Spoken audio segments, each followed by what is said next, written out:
Thank you. Well, first I'd like to again extend my condolences to the families that are here, and I appreciate your continued willingness to show up and be a part of this process.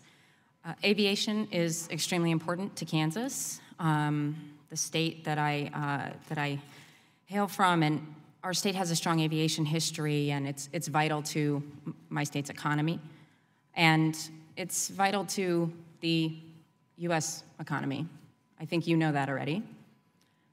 Mr. Muhlenberg, to piggyback off of so much of the questioning we've heard today, and what we heard from you today and what we heard from you yesterday in the Senate, you've reiterated time and time again Boeing's commitment to safety and pilot training.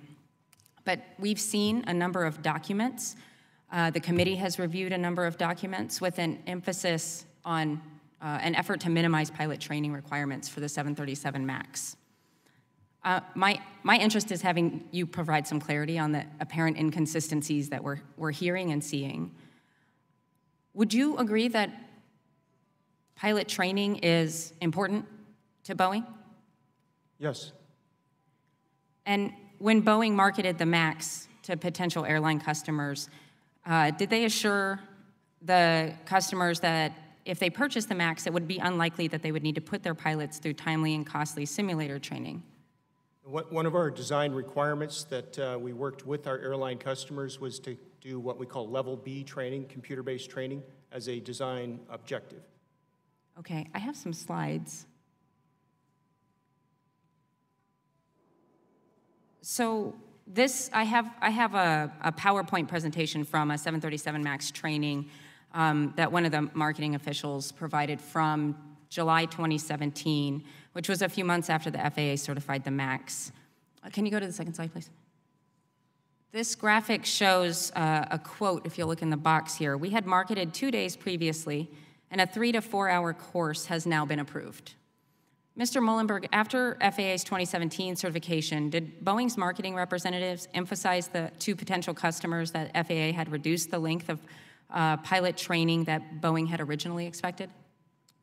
Congresswoman, I'm not familiar with those discussions. I don't know, John, if you have any awareness. We can certainly follow up on that question. Okay, well, it's clear from this slide that Boeing had expected a different number of days of training than what it ultimately ended up with. So this slide here contains text from an email chain in August 2016 from Chief Technical Pilot Mark Faulkner, which announces to a large group at Boeing that the FAA approved the Level B training, and that it was, first of all, the entire email contains a lot of exclamation points. He was very enthusiastic, and he noted that, quote, "This culminates more than 3 years of tireless and collaborative efforts across many business units." You can see the rest of the text here. Mr. Muhlenberg, Level B designation means the 737 MAX was subject to computer-based pilot training requirements and not more extensive simulator requirements, correct? Congresswoman, that's correct for the differences training between the models. The baseline training for the 737 MAX is a 20-plus day training program that includes significant simulator time. So in a separate email chain, can you bring up the next slide, please? We are very familiar with this quote by this time in the day. Mr. Faulkner, in November 2016, tells an FAA official that he was working on Jedi mind tricking regulators into accepting the training, that he got accepted by the FAA. Mr. Muhlenberg, the push across Boeing to limit costly pilot training requirements on the MAX, despite the company's commitment to safety and pilot training, is clear from the questions we've heard today, the slides we've heard, what's up here right now. This is your chance to provide some clarity on how you mesh all of this information with your continued statements about commitment to safety. Yep. Congresswoman, I think it's a very good question, and the idea here is that incremental training adds to safety. We don't make training decisions based on economics. We try to make training decisions based on safety. And as John pointed out earlier, if it wasn't based on economics, what was it based on that you were trying to push to reduce? On safe operations for our airlines. So many of our airline customers who receive the 737 MAX, they also fly 737 NGs. And a typical pilot in a given day may have a flight on an NG and a flight on a MAX.